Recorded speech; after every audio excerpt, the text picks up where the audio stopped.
So why do we need all this fancy technology? Big telescopes, big computers, space rockets. It's all pretty expensive after all, so why do we need it? Well, astronomy is very hard to do. It involves some extreme measurement quantities. So let's take a look at a few of those one by one. So our first problem is that astronomical objects tend to be extremely faint. This can be either because of power or because of distance. After all, a candle can be pretty hard to see if it's 30 meters away, but also a very powerful searchlight might be hard to see if it's 30 kilometers away.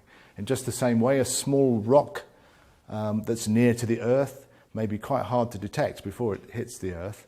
On the other hand, the most powerful quasar that we know can still be hard to see if it's right at the edge of the universe.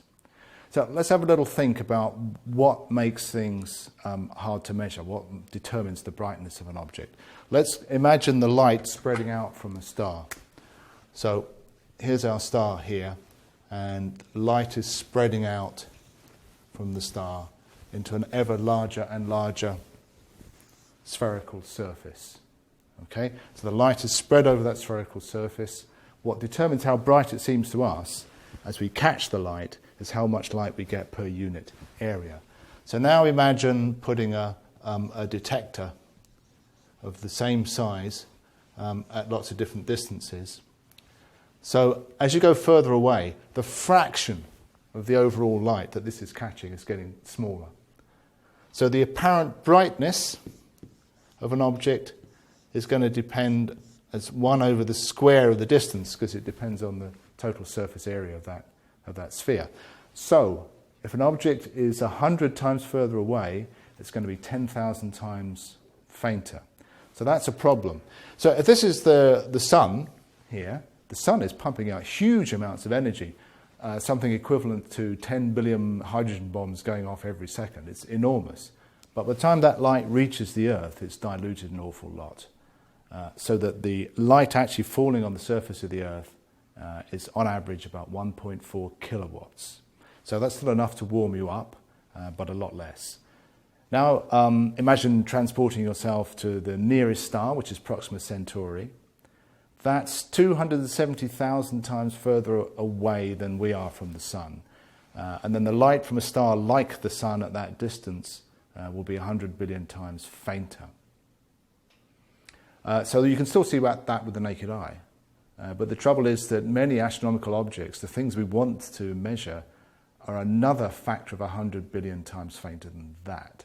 So making astronomical measurements is very hard. So our next problem is that we want to deal with some pretty extreme angles, both big ones and small ones. So sometimes we deal with big angles on the sky. We might want to map the whole of the Milky Way, or we might be mapping out a big region of the sky in order to measure millions and millions of galaxies. On the other hand, most of the time in astronomy, what we're really obsessed with is getting the sharpest possible pictures. So it's all about angles. What angular size something appears to us viewing it from here. So now imagine an object here, and you're seeing it from different distances. So seen from here, it's a pretty big angle on the sky. On the other hand, if we're viewing the same object from a larger distance, then that makes a smaller angle on the sky. So that's how angles work, and it goes linearly with distance. So let's get this into perspective. When we measure angles, mathematicians measure angles in radians, but astronomers, like sailors, like degrees, minutes, and seconds. So let's put that into perspective. So if we take the whole of the circle and we divide it into 360 parts, then that's 1 degree. If we take 1 degree and divide that into 60 parts, then that makes 1 arc minute. And if we take 1 arc minute and divide that into 60 parts, that's 1 arc second. Now, 1 arc minute is about what you can resolve with the human eye. And to put that into perspective, If you imagine taking a DVD like this here and holding it 400 meters away, that's about 1 arc minute. Now, 1 arc second is like having this DVD 24 kilometers away. So you can't resolve that with the human eye, but if you're looking through a telescope, you can. And this is about the limit of what you can see with a ground-based telescope. On the other hand, about 1/10 of that is what you can get with the Hubble Space Telescope. So this makes an enormous difference. So I'm going to show you a picture of the Milky Way. First of all, you're looking at it blurred to eyeball resolution. Now, you can't see this faint with your eye, but if you could, that's what the Milky Way would look like. And then in this next picture, you see the same region of the sky, but at 1 arc second resolution, as you can get with a big telescope. And you can see it makes an enormous difference, so you can actually see what's going on. So here's another picture now. This is a very distant galaxy in this case, as you would see it with a ground-based telescope, 1 arc second resolution. And here it is again with Hubble Space Telescope at 10th arc second resolution. And again, it transforms what you can understand about that object. So angles are crucial. Our next problem is that detecting different kinds of light needs completely different technologies. So let me explain why this matters in astronomy. It's because astronomical objects cover a huge range of temperature. So, for example, here in this room right now, it's about 20 degrees Celsius. But of course, as physicists, we prefer to measure things above absolute zero. Absolute zero is at minus 273 Celsius. So it's about 293 degrees Kelvin, i.e. above absolute zero here in this room. So that's fairly typical for a planet around a star. Now, on the other hand, the coldest molecular clouds in the interstellar medium can be just 20 degrees above absolute zero.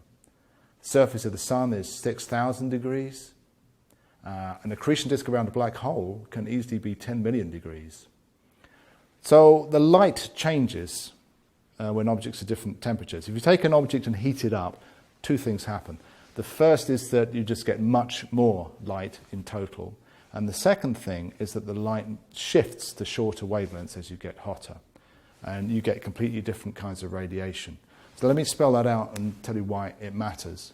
So if we have something at about 20 degrees Kelvin, K for Kelvin, like that interstellar cloud, that's going to make microwaves. And to detect that, we need radio dishes, radio receivers, etc. On the other hand, something at about 300 degrees Kelvin, like the surface of a typical planet, that makes infrared radiation. So to detect that, we need infrared detectors. Okay, so what about the surface of the sun, something at 6,000 degrees Kelvin? That makes regular visible light. So to detect that, these days we use CCD cameras, just like the camera you have in your phone. On the other hand, something at 10 million degrees Kelvin, well, that gives you X-rays. To detect X-rays, you need an X-ray telescope and X-ray detectors, but also you need to go into space. Astronomy is famously the science of big numbers. We talk about astronomical numbers. So, for example, the Milky Way has got something like 100 billion stars in it, maybe as many as 400 billion. We're still not quite sure. Strangely enough, the number of galaxies in the observable universe is pretty similar, about 100 billion objects. Now, we can't possibly measure and catalogue every single one of all those stars and all those galaxies individually, but we do make databases in modern astronomy that are pretty scarily big. So for example, this picture you're looking at here, this is a map of the Milky Way in the infrared, and this database has about 1 billion objects in it. Now what we do is to run our computer over the image, recognizing each one of those dots as a star.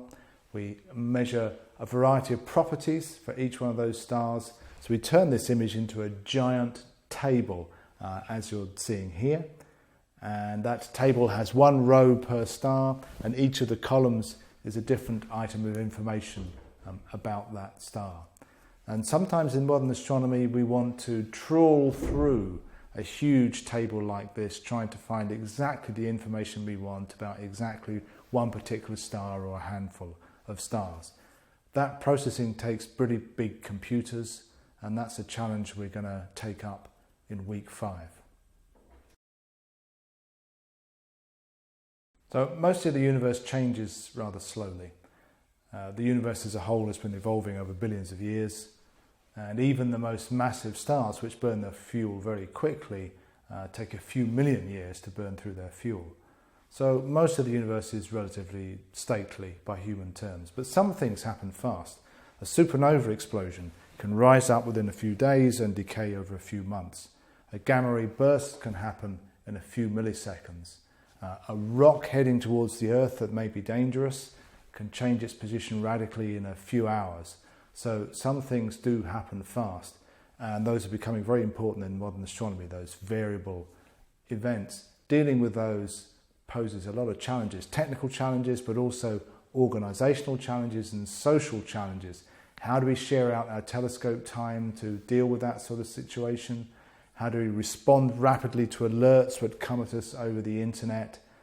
All those are very interesting technical challenges.